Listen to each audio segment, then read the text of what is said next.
Buenas tardes, estamos con el ingeniero Galo Rodríguez, director nacional de control técnico de seguros y reaseguros, y vamos a realizarle una entrevista sobre diferentes temas.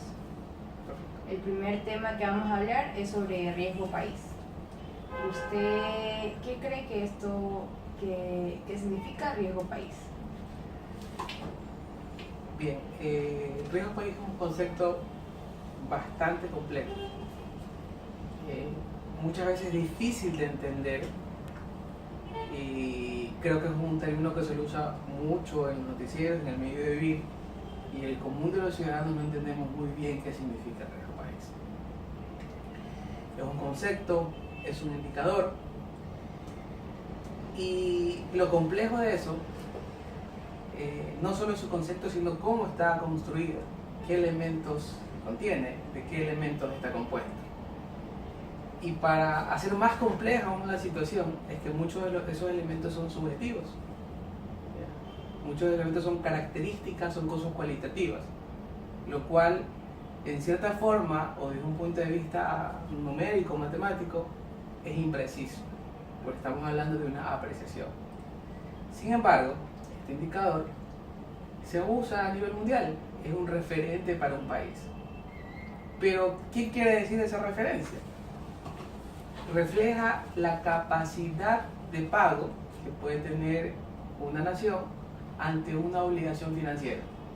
En otras palabras, ¿qué tan fácil o difícil se le puede convertir a un país en poder pagar una deuda externa? Adicionalmente, desde un punto de vista para los inversionistas, el riesgo país es un indicador que da señales de qué tan factible podría ser para un inversionista ir a cierto país e invertir. Con estas dos apreciaciones que hemos visto, que les he comentado hasta ahora, en ambos casos lo interesante que es que este indicador sea lo más bajo posible. ¿Cuáles son los beneficios de que sea más bajo posible? Si el riesgo país es bajo, significa que aquellas personas que otorgan crédito, aquellas instituciones que otorgan crédito, entre menor sea el riesgo país, significa que hay más confianza para darles o otorgarles un crédito. ¿Por qué? Porque se está reflejando, se está evidenciando a través de un indicador que tiene esa capacidad de pago y que no va a incurrir en moras o en atrasos o ese tipo de cosas. Para los inversionistas, si el riesgo país es bajo, significa que cumple con algunas garantías sociales, legales, económicas, ambientales en muchos casos, el cual los inversionistas van a decidir y van a ver que ese país, de cierta forma, es atractivo o puede ser analizado para realizar una inversión determinada. Si nosotros quisiéramos ver esto desde un punto de vista numérico o matemático, el riesgo país no es más que un título emitido por una nación o por un organismo estatal comparado contra los bonos del Tesoro de los Estados Unidos. ¿Por qué contra los bonos del Tesoro de Estados Unidos? Porque a nivel internacional, el mercado internacional, el mercado financiero internacional, se cree que son los bonos de menor riesgo. Entonces, ese es el referente. Todos los países van a compararse siempre contra ellos. Y esa diferencia que existe es el riesgo país. ¿Conoce algunas compañías que midan el riesgo país? Sí, hay grandes calificadoras. De hecho, parte de las evaluaciones de riesgo, los índices de riesgo a nivel mundial, que nosotros tomamos como referencia aquí en la institución donde trabajo, usan las mismas grandes calificadoras. Realmente son 4, pero quienes se han dedicado a calcular el riesgo país son 3, son Moody's, Standard & Poor's y Fitch. Hay que agregar algo, el tema del riesgo país se ha convertido en una herramienta para los inversionistas. ¿A qué me refiero con herramienta? Dado que es un indicador usado a nivel mundial, esto permite hacer comparaciones entre países, es decir, podemos hacer un ranking de los países de cuáles son los más riesgosos y cuáles son los menos riesgosos. Esto les permite ver a los inversionistas a qué sectores o a qué sectores geográficos, a qué sectores financieros acudir. Si nosotros quisiéramos decir qué exactamente mide este indicador, no es más que la probabilidad de pago de una deuda. ¿Y cuáles son los elementos de esta? Bueno, existen, como mencionaba desde el principio, elementos perfectamente identificados, otros indicadores ya financieros, indicadores económicos. También existen indicadores que los podría llamar subjetivos, que los podría llamar cualitativos. Dentro de ellos está la inflación, también tenemos el riesgo de incumplimiento, también está el índice de liquidez, la prima por devaluación, la prima por vencimiento, también es considerado el desempeño económico, y las cosas subjetivas que incluso hacen mucho ruido en este indicador, y quizás son los que hacen mucho más ruido porque es lo que a través de noticieros o visualmente se percibe, o a través de las redes sociales, que hoy se utiliza mucho, que tiene que ver con la estabilidad política y fiscal. Es decir, un escándalo político hace ruido y hace automáticamente que suba el riesgo país. La fortaleza bancaria. Si pasado mañana se escucha un rumor de que es posible que exista un feriado bancario, pues estamos hablando de una inseguridad económica, por lo tanto aumenta el riesgo país. De hecho, curiosamente, la ubicación geográfica que tiene un país también tiene una afectación. Nosotros somos sudamericanos, con el concepto de países subdesarrollados, que hoy utilizamos otro término, son países en vías de desarrollo, o países emergentes, como se conoce ahora. El hecho de pertenecer a un grupo de países de tercer mundo, como se le llamaba antes, también nos da un referente subjetivo y también afecta en el riesgo país. ¿Y usted qué opina sobre si el Ecuador necesariamente debe volver a endeudarse? Ecuador, desde su nacimiento como vida republicana, como nación,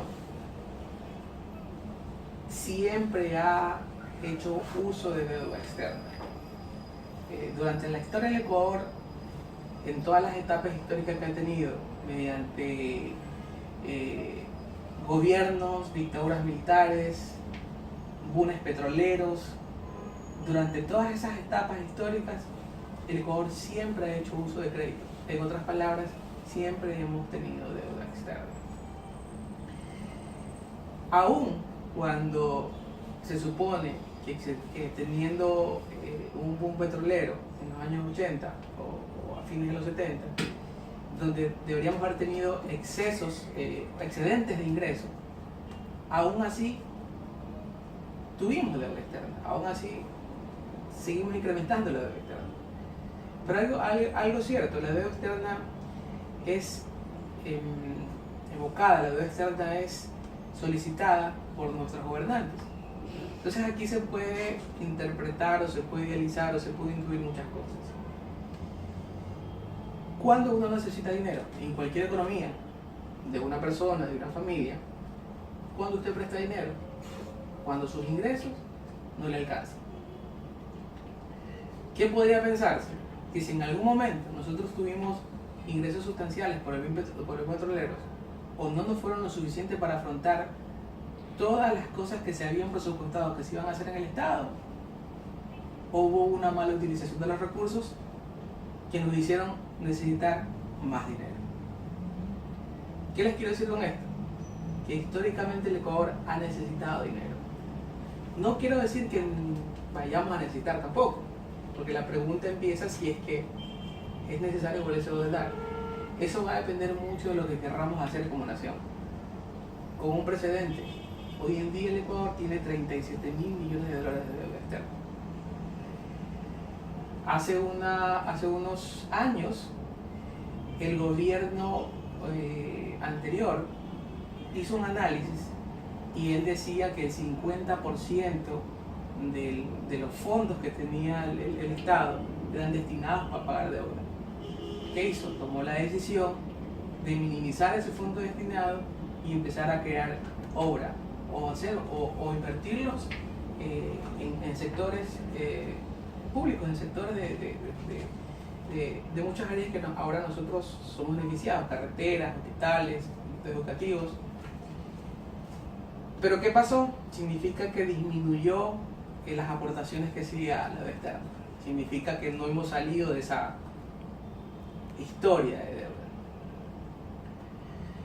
Hoy en día habría que analizar qué quiere hacer el Estado. Y eso va a depender mucho del presupuesto que se haga. Estamos próximos a que los nuevos gobernantes definan cuál va a ser el presupuesto del Estado. En esa definición van a estar qué quiere hacer el gobierno y en función de eso va a poder estimar cuánto dinero necesita. Ahora, si nos ponemos a pensar, la única forma de hacer cosas en la vida, en cualquier economía, depende mucho de los ingresos. Pero ¿cuáles son los ingresos de un Estado? Los impuestos. Todo aquello que nosotros pagamos. El Ecuador es uno de los países, hablando del IVA, que es uno de los más conocidos, aunque mucha gente se queja, y no quiero decir que esté muy bajo, muy alto, el Ecuador es uno de los países que tiene menor IVA a nivel sudamericano. Países como Chile llegan a tener IVA del 19%. Pero eso puede explicar también por qué sus obras públicas o su inversión en el Estado es mucho mayor que el nuestro. Estamos hablando de 7 puntos más que lo que se recauda en el Ecuador. Nos escandalizamos cuando subió de 12 al 14. No queriendo hablar con esto si fueron bien utilizados o no ese incremento, que eso es otro tema. Lo que les quiero decir es que un país depende mucho de los impuestos y de los aranceles y todo lo que se pueda recaudar en esa línea, porque no tiene otro ingreso, no es una empresa, es un Estado. La pregunta es, ¿nos alcanza todo lo que se recauda para afrontar todo lo que queremos hacer? Eso no lo sabemos.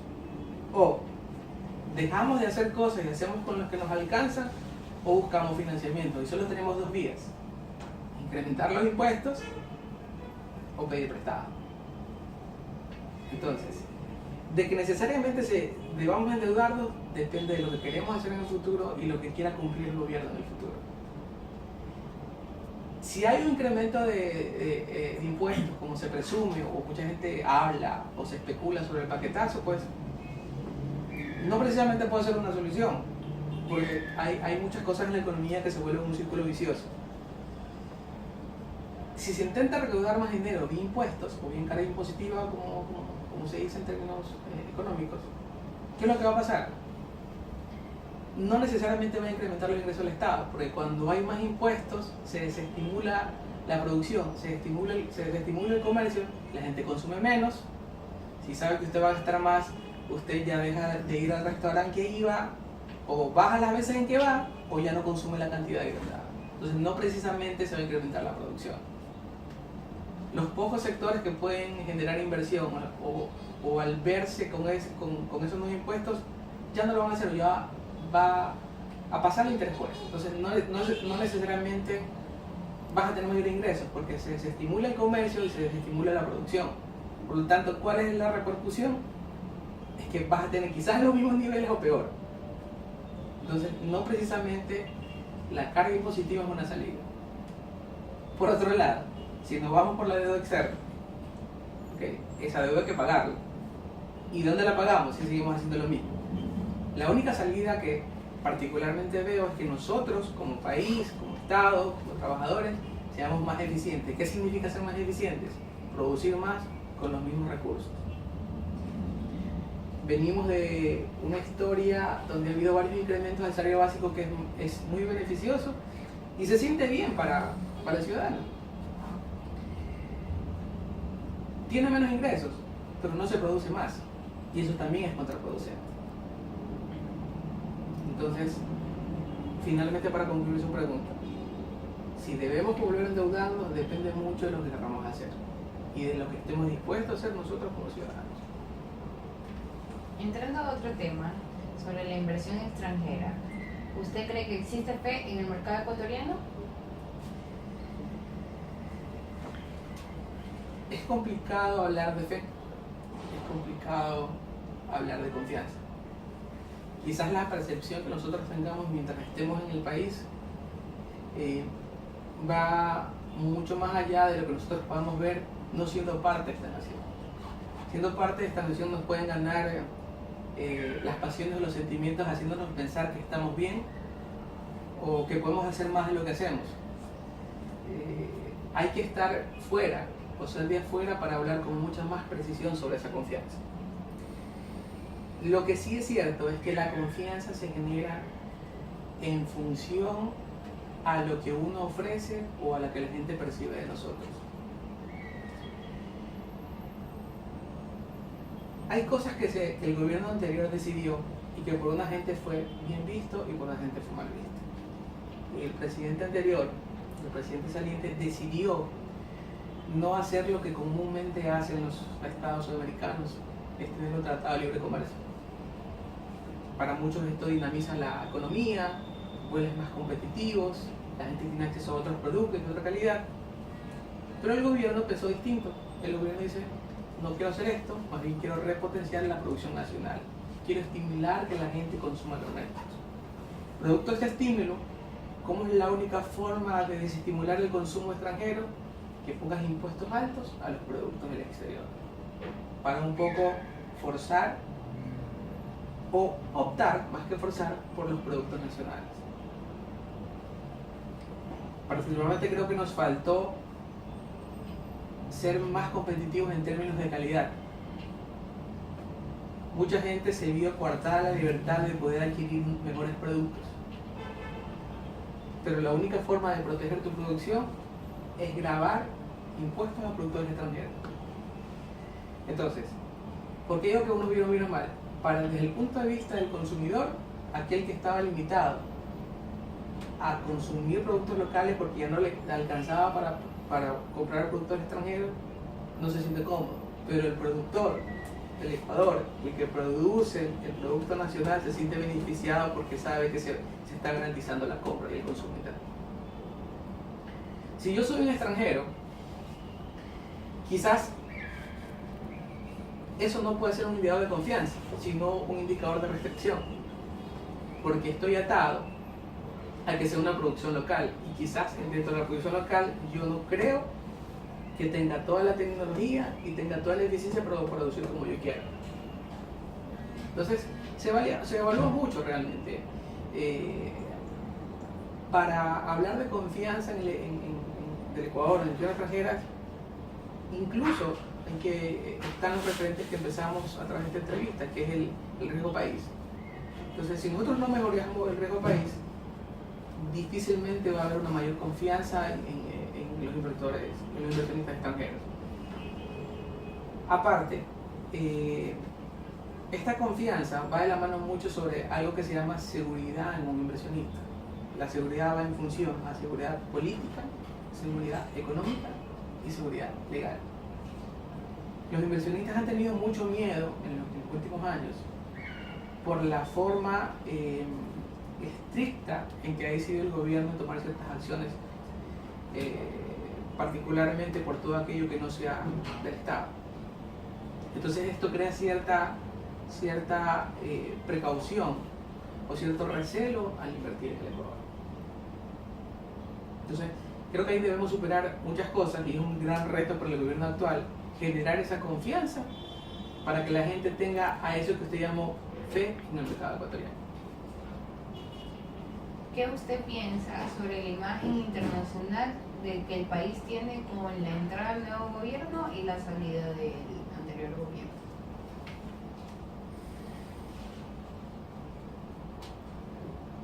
Casualmente he tenido la oportunidad de salir por temas académicos al exterior cuando estaba el presidente anterior y cuando está el presidente actual. Paradójicamente, para lo que se puede decir, indistintamente de la opinión que podría tener, más aún yo que trabajo para el gobierno, no tiene idea lo bien que han visto el Ecuador bajo un gobierno de 10 años de antiguo mandatario. ellos solamente ven como cuando ustedes remodelan su casa. La gente vio lo bonito que pudo haber quedado y no ve el sacrificio que pudieron ustedes haber hecho. Entonces la gente, ¿qué ve en el exterior? Primero que se generó una estabilidad política ya, nunca hace mucho tiempo que no hubiera un gobierno tanto. A cambio, toda esa historia continua que teníamos presidentes que duraban muy poco y que eran derrocados. Esa imagen de seguridad política sí generó confianza en ese aspecto. Y mucha gente veía Ecuador con buenos ojos. Me decía, qué bien que están en Ecuador. Veo que han mejorado mucho el tema de la educación. Se habla mucho de una infraestructura vial de primera. Ustedes pueden ver noticias o si van a las redes sociales cómo la gente en Colombia se queja de su infraestructura vial. ¿Qué me refiero con esto? Que aquel señor que tiene su camión de carga sufre y tiene costos adicionales siempre porque las carreteras están en mal estado, están en constante mantenimiento. Y se ha hablado muy bien del Ecuador, pese a lo que nosotros vivimos internamente, o cosas que no nos gustan. Se habla de un liderazgo. Hablan muy bien, así como se habla de la selección. Bueno, en los últimos tiempos no, la selección de fútbol que no ha ido en los últimos partidos. Pero ante un ciudadano común de otro país, nos ve bien porque ve que vemos un país como en progreso, o que ha progresado, o que ha tenido cambios beneficiosos para los ciudadanos. Pero es distinto cuando tú le preguntas a un inversionista. Porque un inversionista dice, con todo lo que hay en ese país, para mí ya no es fácil estar. Entonces, primero entendamos bien desde qué punto queremos analizar lo que acabo de preguntar. ¿Por qué hago estas dos analogías? Porque con el nuevo gobierno, pese a que es del mismo partido o de la misma visión política, había mucha expectativa en conocer qué iba a pasar con este nuevo cambio de gobierno. Se especulaba mucho que se iba a perder liderazgo, se especulaba mucho de que iba a seguir siendo lo mismo en los 10 últimos años, en fin. Sin embargo, para sorpresa nuestra, estos 3 primeros meses han pasado cosas inesperadas, incluyendo una disrupción dentro del partido. El nuevo presidente pues está teniendo un liderazgo totalmente distinto y tiene está constantemente enfocado a conversar, al diálogo, es su enfoque de gobierno. Y de hecho está teniendo muchos desacuerdos con lo que antes era su partido. Son desafíos que él va teniendo. Pero esto cambia el chip totalmente.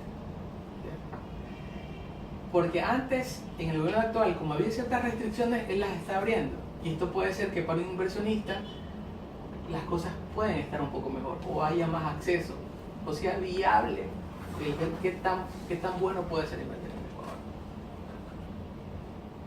Para unos ciudadanos puede ser mucho mejor, para otros no, porque tienen miedo de cambiar todo aquello que ha vivido como buena experiencia. Creo que falta mucho para decir, es muy prematuro decir cómo nos ven en el exterior y los cambios que ha tenido, porque van solo 3 meses.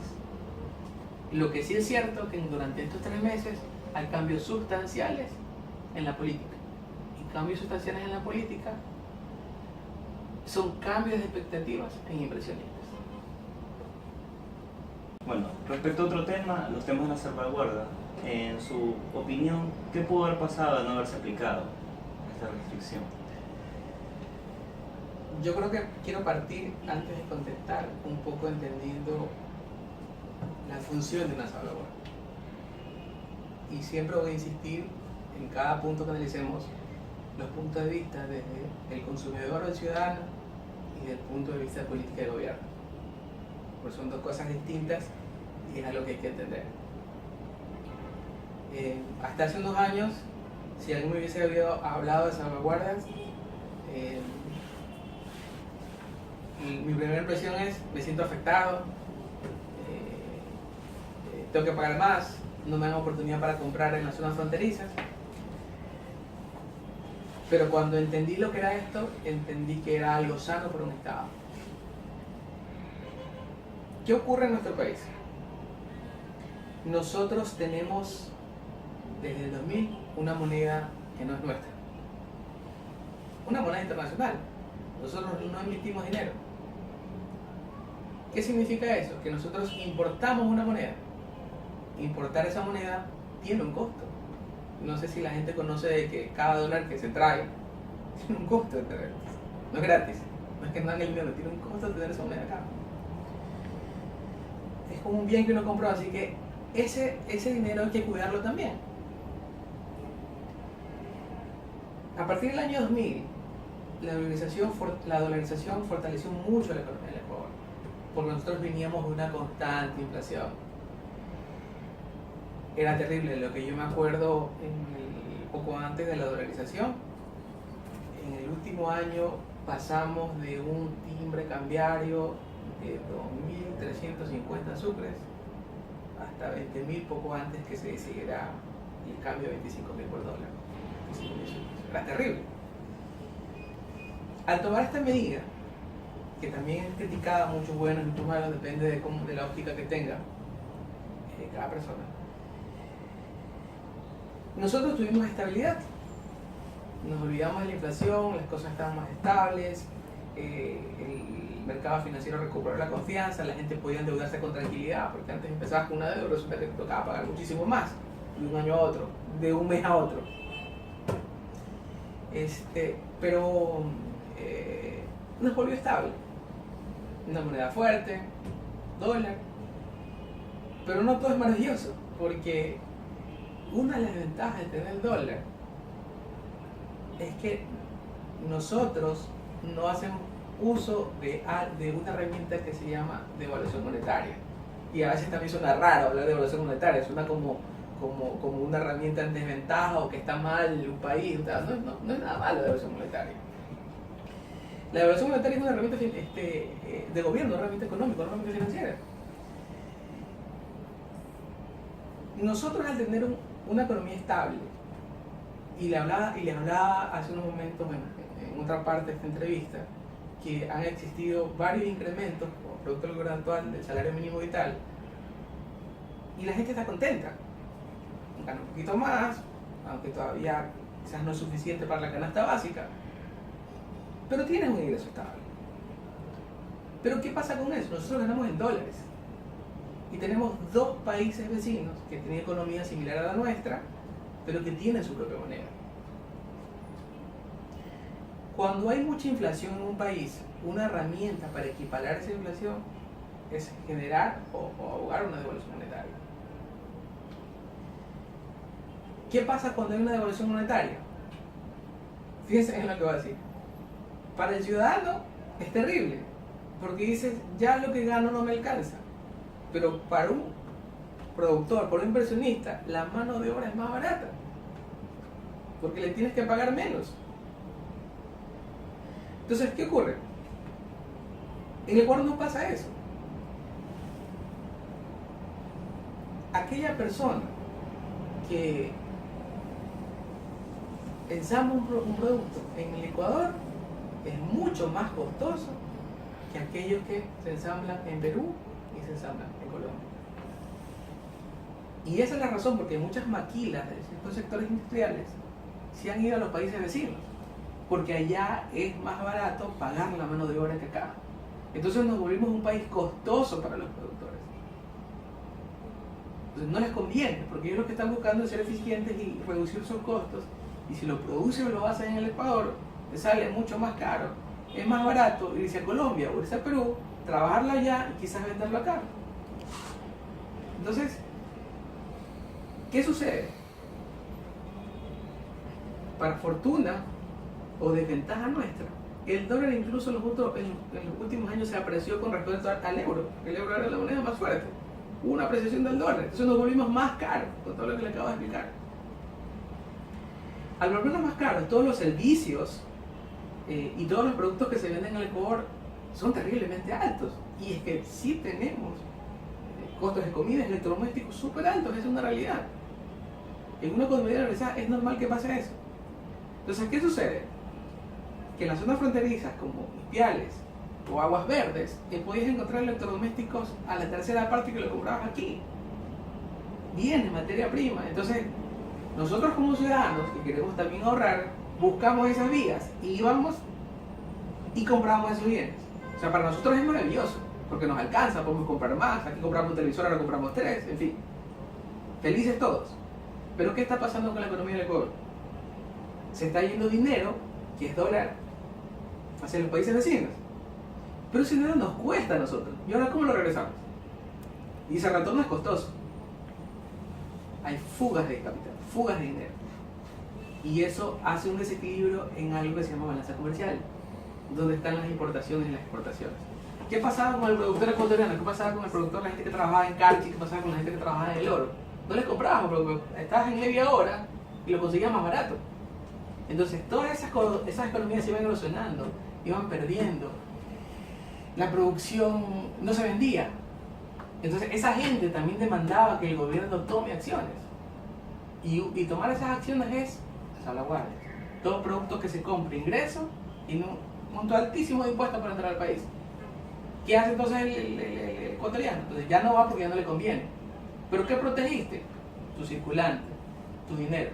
Son políticas de Estado. Pues digo, siempre hay que ver las cosas desde las dos ópticas, desde el punto de vista ciudadano y desde el punto de vista de Estado. Bueno, entonces ¿usted cree que las salvaguardias realmente ayudaron a la balanza comercial ecuatoriana? Decir que realmente ayudaron es tener un informe expedito, técnico, analizado y firmado para poder hacerlo. Lo que estoy convencido es que ayudaron a generar un equilibrio en la balanza comercial. La balanza comercial está compuesta por todas las importaciones y todas las exportaciones. ¿Qué se estaba generando cuando hubo esta situación en las zonas fronterizas? Estás ingresando mucho producto importado y a bajo costo, no con lo que se espera con las cargas impositivas o con los aranceles. Entonces hay un desequilibrio.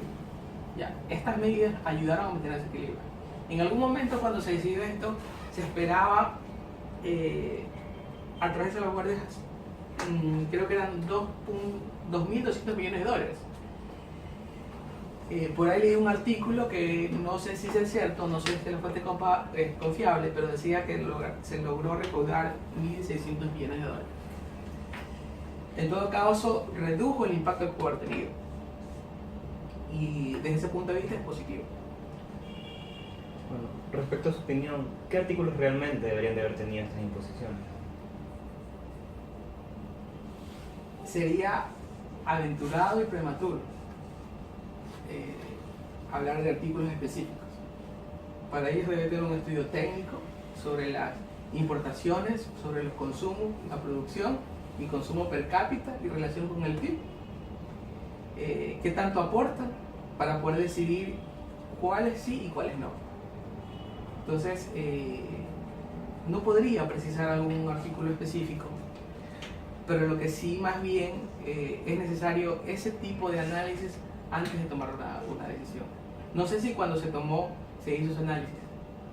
En todo caso fue una medida necesaria, pero hoy en día si quieres mantener eso y para optimizar tienes que hacer un estudio técnico. Quizás podamos equivocarnos y artículos que son beneficiosos para el país, al aplicar la salvaguardia puedes poner en desventaja a los objetivos que se quiere sobre su producto. Entonces, lo mejor es tener un estudio técnico antes de tomar una decisión. ¿Usted cree que es necesario poner un límite al dinero saliente? Yo no sé si te refieres al impuesto de salida de capital, que creo que es porque no hay límite para sacar dinero. Lo que sí hay es que a partir de cierto monto tienes que pagar un impuesto por salida de capital. Creo que con lo que hemos comentado, con el tema de que manejamos un dinero que no es nuestro, creo que ahorita es más entendible que sí debería pasar eso, porque está sacando dinero del Estado. Quizás podría revisarse el monto, a partir de qué monto debe ser. Quizás es muy poco lo que está ahorita, pero definitivamente en una economía que no es nuestra debe existir un impuesto de salida de capital. ¿Y cuál es su opinión acerca del semáforo de bandera? Como toda medida de control, todas las medidas de control, mientras no existan excesos o abusos, son necesarias para controlar cualquier organismo o cualquier situación. En los aeropuertos o en las zonas fronterizas, lo que busca es erradicar cualquier evasión o cualquier transferencia de bienes inapropiados entre un país y el otro. Es decir, erradicar o permitir que se fomenten más estas transacciones ilícitas que podrían suceder. Vamos a entrar al penúltimo tema de lo que es emprendimiento. ¿Usted cree que la creación de nuevas empresas es factible o no? En Ecuador, por supuesto que sí. De hecho, hoy en día la Superintendencia de Compañías ha hecho mucho o ha invertido mucho en las plataformas informáticas que permiten en muy poco tiempo la creación de una empresa. Esto desde el punto de vista de creación. Si nosotros hablamos de facilidad de emprendimiento, el Ecuador particularmente es uno de los países con mayor índice de emprendimiento. Somos muy ávidos de emprendimiento, pero adolecemos un problema. Se nos pasa el entusiasmo rápido. Somos como un efervescente. Queremos emprender, queremos un negocio, nos entusiasmamos y a los 3 meses o 2 meses, cuando no vemos resultados, desistimos y dejamos a un lado eso. Pero eso es una cuestión de cultura, es una cuestión de visión, es una cuestión de cómo hemos sido criados. Ninguna empresa, ninguna compañía se ha hecho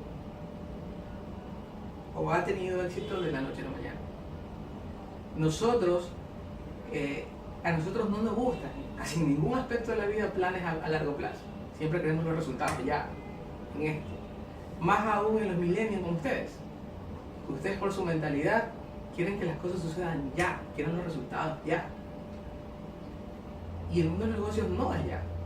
Es difícil llegar a posicionar una marca en el mercado. Toma años, toma muchísimos años. Las grandes marcas que uno consume, tipo Nike, tipo Gap, tipo Levi's, o cadenas de comida, tipo Burger King, tipo McDonald's, eso no fueron de la noche a la mañana y pasaron muchos años desde sus inicios en consolidarse. Entonces uno aspira a tener grandes cosas, pero entonces uno debe proyectarse a largo plazo. A corto plazo no suceden las cosas tan rápido. Puede ser que uno tiene una idea que de pronto entusiasma y de mucho interés en la gente, pero el interés es fácil, se pasa. Los consumidores somos bastante complicados. Hoy nos gusta algo, mañana ya no. Y mantenerse en el mercado es lo costoso. Tener contento a los clientes con nuestros productos es costoso. ¿Ya? Y nuestro problema no es la creación de empresas. Se crean a cada rato, a cada día. Todo el mundo tiene negocio. Es más, usted, luego que se vayan de aquí, se les ocurrió algo que quiere, se entusiasma, tiene dinero y todo. Sí, lo hacen. El problema es que no persisten o dejan ir sus ideales. Entonces, lo que hay que trabajar en eso, en la motivación, en la persistencia de seguir adelante con su emprendimiento, hasta la última instancia. ¿Qué impuestos cree usted que afectarían la creación de este emprendimiento? Hasta lo que yo tengo conocimiento, no hay un impuesto como tal. No existen, más bien se está trabajando mucho en grupos sin fines de lucros, en grupos de orientación, en asociaciones donde se trata de estimular mucho el emprendimiento en el Ecuador. Entonces, creo que eso es otro de los beneficios. O sea, no tienes impuestos. Okay. ¿Qué emprendimientos son los más exitosos? Hay algo muy suspicaz en la pregunta. A ver, porque la palabra éxito o el término exitoso es muy distinto en cada persona o en cada ámbito. Una persona que no tenía trabajo fijo, que no tenía ingresos y sin ánimo de ser peyorativo o discriminar, vamos a suponer una persona que vendía caramelos en un semáforo todos los días, tenía un ingreso variable. pasado mañana decide tener un emprendimiento y dice voy a ponerme un puesto de hamburguesas. Empieza quizás con una esquinita, con una mesita, con una freidora, va teniendo ingresos y en términos de un mes ya tiene una carreta, tardecita y tiene sus clientes. Y esa carreta a él le da, genera ingresos suficientes para alimentarse, para mantener su negocio, para mantener las cosas básicas de su familia, para la educación de sus hijos y para vestirse. Cubre sus necesidades. Esa persona con seguridad se va a sentir exitosa. Y muchos dirán, solo tiene una carretilla de hamburguesas, pero él es exitoso. Así como también existe aquella persona que quiso ponerse en la grande oficina, hizo préstamos al banco, invirtió, monta su empresa, vende bien, tiene buenos clientes, es una persona exitosa. ¿Ya? Entonces, ¿qué quiero decir con esto? Es que no existe una clase de negocio exitosa. Las cosas que logran, las personas que logran mantenerse y seguir con su emprendimiento son exitosas. Entonces, pasado mañana tú tienes una idea y la emprendes, si logras satisfacer ese emprendimiento y tú te sientes feliz, eres exitoso. Ese dedica otra cosa, quizás no tan grande como la tuya, pero también es exitoso. Entonces el éxito va de la mano de si tú logras alcanzar tus objetivos personales, en lo que tú querías, en el emprendimiento que te propusiste. Para finalizar, vamos a entrar al último tema, que es interés. ¿Las tasas de interés que cree usted son razonables o no? Decir que son razonables o no, también depende mucho de la óptica de cada sector, de cada persona. Yo más bien diría si las tasas son las adecuadas más que razonables. Si las tasas son suficientes para estimular que la gente capte deuda, es decir, si yo estoy dispuesto a pagar esa tasa, significa que es una tasa adecuada. Si no estoy dispuesto, significa que puede estar muy alta o no es la adecuada. Es que decir si es alto o bajo es un número y ese número es referencial. Yo más bien hablo de tasas adecuadas y eso deberíamos verlo si es que qué tanto está la captación de créditos en el sistema financiero.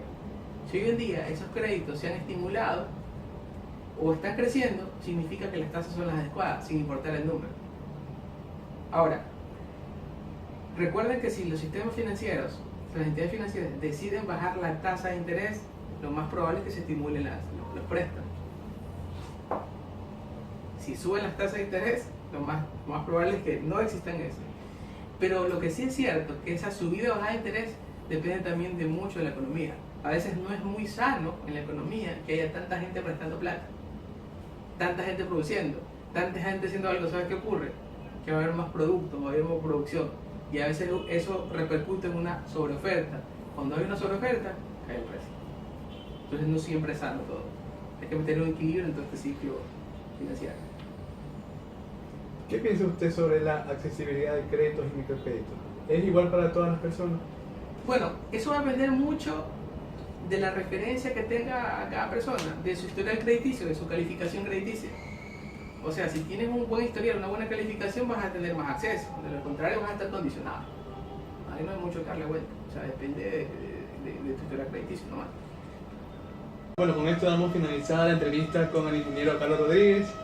Muchas gracias a todos por escucharnos.